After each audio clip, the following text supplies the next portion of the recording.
ჩვენ ახლა მივდივართ ქალაქ პრეზენში, რათა დავათვალიეროთ პილსნერის ლუდის ქარხანა. წავედი.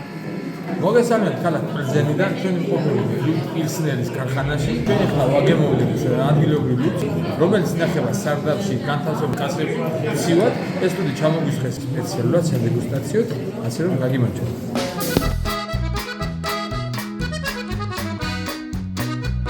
პრეზენში პრაღისგან განსხვავებით უნელექვა მიდიიღო მოსელოდი. პრაღადან პრეზენისკენ წასასვლელად ავტობუსის ბილეთები დავჯავშდეთ აპლიკაციით FixBus. თითო ბილეთის ფასი 4.5 ევრო.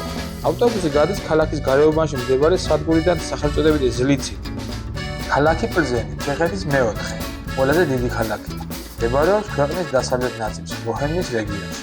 მისი ისტორია უკავშირდება როგორც შუა საუკუნეებს, ასევე ინდუსტრიული ეპოქის განვითარებას. პრეზენი ცნობილია თავისი მდიდარი კულტურით, უნიკალური არქიტექტურითა და ლუდის წარმოების მრავალსაუკუნოვანი ტრადიციით. ქალაქი 1295 წელს დაარსა ჩეხეთის მეფე ვენცესლავ მეორემ.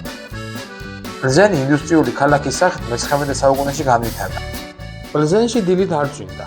გადავწყვიტეთ წავსულიყავთ ევროპაში სახელგანთქმულ პილსნერის ლუდის ქარხანაში, სადაც 380 კრონად ავიღეთ ტური, რომელშიც შედიოდა ქარხნის ახალი და ძველი სამმხვრების დათვალიერება და მიწისქვეშა სარდაფებში შენახული ცოცხალი გაუფილტრავი ლუდის დაგემოვნება.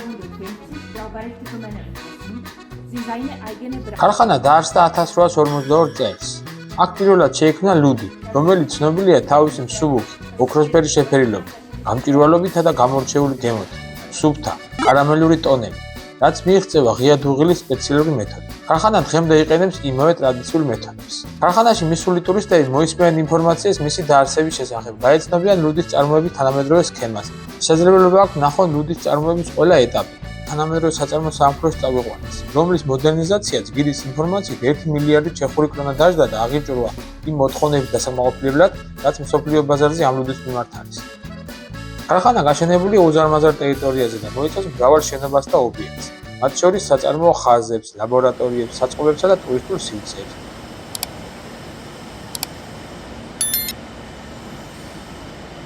პილსნერის ლუდი იგზავნება 50 ქვეყანაში. აქ წარმოებული ლუდი ითვლება ლუდის ხარისხის ეტალონად. ქარხანაში შეხვდებით წარწერას. ქარხნის ყოველდღიური წარმატებაა 2.880.000 ბოკალი ლუდი. ეხლა ვიმყოფებით ლუდის მუზეუმში. ტურის ხელმძღვანელი არის გერმანელი. ხო და ჩვენ რა თქმა უნდა გერმანული არის. ისე გებულობ ეს ქალი რას ლაპარაკობს, სიტყვით უნდა გითარგმნოთ ყველაფერი.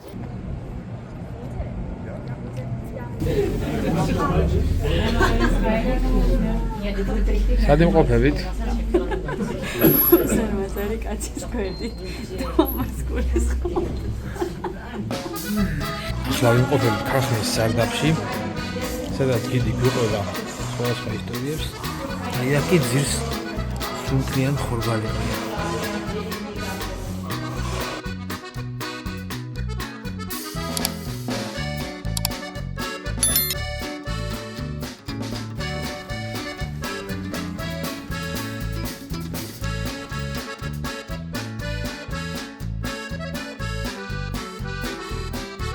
ქარხანა ლუდის მრავალ ნაირსახეობას აწარმოებს, მაგრამ ყველაზე სახელგანთქმულია პილსნერი და ველკოგობოვიცკი პოზი.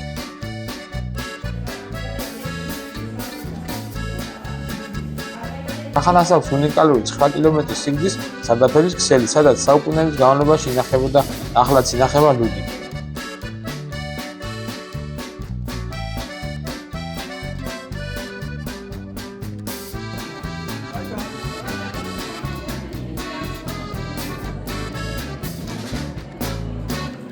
ერთ-ერთ სარდაფში წავაწვით საინტერესო და სახალისო ატრაქცია, უზარმაზარ კასრის სახურავს, რომელშიც გაკეთებულია ნახველი, სადაც ტურისტები ცდილობენ გაძრონ. ცხადია, ესეც ქარხნის ისტორიულ ტრადიციასთანაა დაკავშირებული.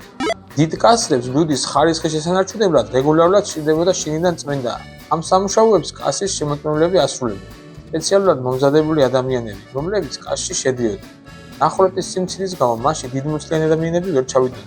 დღეს კი ეს ნახველი შეგვიძლია გამოვიყენოთ დასატესტად, რამდენად გაგვიზარდა ღები მითნეულმა ლუდმა.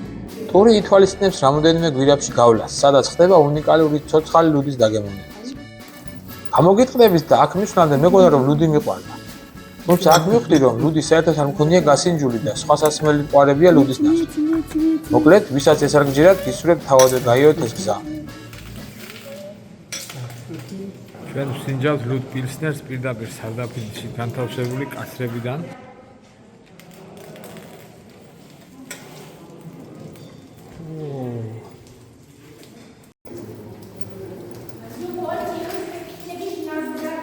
ესეც სადეგუსტაციო ადგილი. დამღლელი მოგზაურობის შემდეგ ყველას მაყოფილი სახე აქვს. საკმაოდ ხანგრძლივი ტური იყო. ჩვენ საკავართ. მოგზაურობისას შეგიძლიათ გამოიყენოთ ნავიგაციის აპლიკაცია HereWeGo, რომლის მთავარი ღირსშესანიშნაობა ის არის, რომ მუშაობს ინტერნეტის გარეშე. შეგიძლიათ წინასწარ ჩამოტვირთოთ სასურველი რუკა და ამუშაოთ ოფლაინ რეჟიმში. სანიშნავი ინსტრუმენტია ფეხის მოსიარულეთათვის და საზოგადოებრივი ტრანსპორტის მომხმარებლებისათვის. აქვს მაღალი სიზუსტე და მარტივი ინტერფეისი. ინტერნეტის ბიუჯეტურ ფასად შესაძენად გირჩევთ აპლიკაციას აირალო. ეს არის ციფრული სიმბარათი მისი ფიზიკური შეძენის გარეშე. ის ხშირად ბევრად იაფი და ხარისხიანია ვიდრე როუმინგი. მუშაობს ევროპის თითქმის ყველა ქვეყანაში. ახლა ვიმყოფებით პლზენში. კოკის პირველად წვიმს. დავათვალიერეთ ლუდის ქარხანა და მივდივართ ახლა წმინდა ბართლომეს ეკლესიისკენ.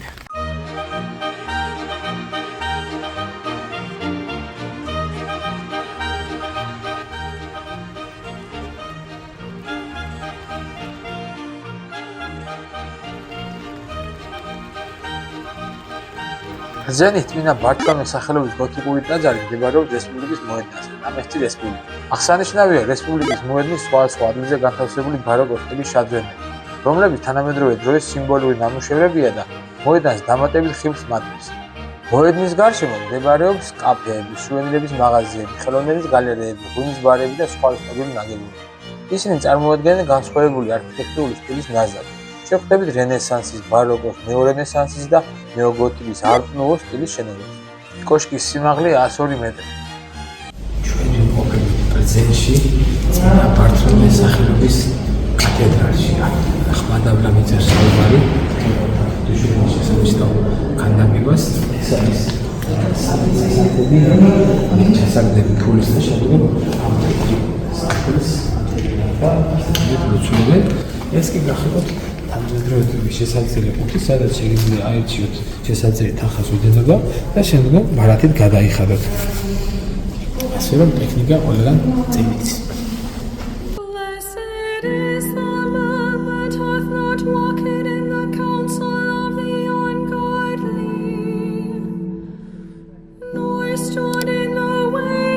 ბრძენში მდებარეობს ზოოპარკი და ბოტანიკური ბაღი, რომლის დათვალიერებას დროის სიმცირის გამო ვერ მოვასწრებთ. ასევე საინტერესოა პლზენის დასავლეთ ბოჰემიის მუზეუმი, პლზენის მარიონეტების მუზეუმი, პლზენის ლუდის მუზეუმი, წმინდა გიორგის და ანას ეკლესიები, ასევე მსოფლიოში ერთ-ერთი უძველესი სინაგოგა. პლზენის მიწისქვეშეთში არის 9 კილომეტრიანი სიგრძის სარდაფების და გვირაბების სისტემა, რომელსაც მოსახლეობა შუა საუკუნეებში იყენებდა სავაჭროს და თავდაცვის მიზნით. როგორც ყველა კათოლიკურ ტაძარში, აქაც არის დასაჯდომები. ეს გახლავთ საკურთხეველი, სადაც აღევლინება მესა. ხოლო ყოველ მეორე დასაჯდომზე არის ესეთი მომცრო ზომის დინამიკი, იმისთვის რომ კარგად გაიგონოს მლოცველმა ლოცვის ხმა.